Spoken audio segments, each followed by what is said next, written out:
सरयू नदी के किनारे बसा था धनपुर गांव। एक ऐसा गांव जहां सुबह उम्मीद से पहले गरीबी जागती थी। इसी गांव में रहता था वीरन, एक साधारण नाविक। उसकी पहचान बस इतनी थी कि उसके पास एक पुरानी नाव थी और सपनों से भरा एक दिल। वीरन की झोपड़ी इतनी कमज़ोर थी कि बारिश में छत से पानी टपकता और सर्दियों में हवा सीधे सीने में चुभती।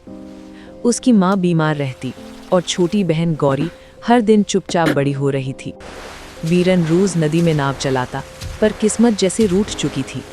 दिन भर की मेहनत के बाद उसके हाथ में अक्सर बस 2-4 सिक्के ही आते। गांव के लोग अब वीरन को मेहनती नहीं बल्कि बदकिस्मत कहने लगे थे। घाट पर दूसरे नाविक जब हंसते हुए कहते, तेरे हाथ में बरकत नहीं है, तो वीरन बस मुस्कुरा देता। वो जानता था गरीब आदमी की सफाई कोई नहीं सुनता। उस शाम जब वो खाली हाथ घर लौटा तो माँ ने बिना देखे ही समझ लिया।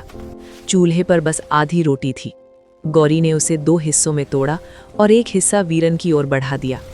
उस पल वीरन ने तय कर लिया, अब यूं नहीं चलेगा, या तो जिंदगी बदलेगी या जिंदगी ही खत्म हो जाएगी। रात को माँ ने हिम्मत करके कहा, बेटा, राजा देवव्रत न्यायप्रिय है, एक बार राजमहल जाकर अपनी बात रखा। वीरन जानता था राजमहल गरीबों की जगह नहीं होता, फिर भी उम्मीद मरने से पहले वो आखिरी कोशिश करना चाहता था। अगली सुबह वो फटे कपड़ों में राजमहल पहुंचा।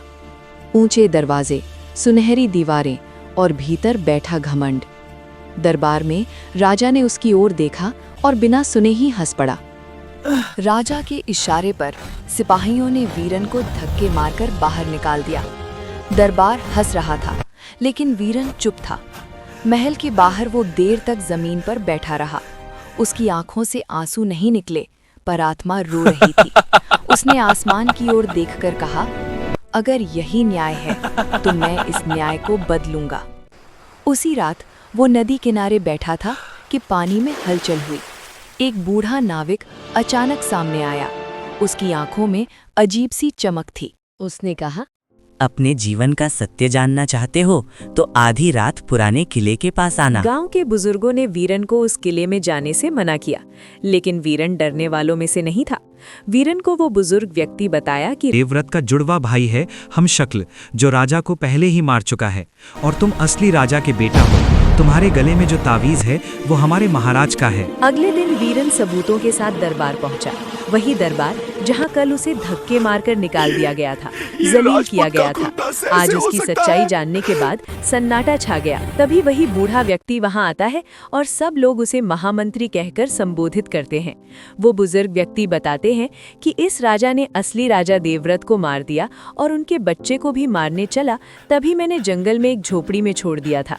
उसके बाद मुझे भी सैनिकों ने मार दिया। इतना कहने के बाद महामंत्री गायब हो गए।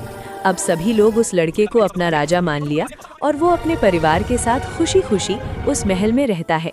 अब वही गांव के लोग उसकी किस्मत की मिसाल देते हैं।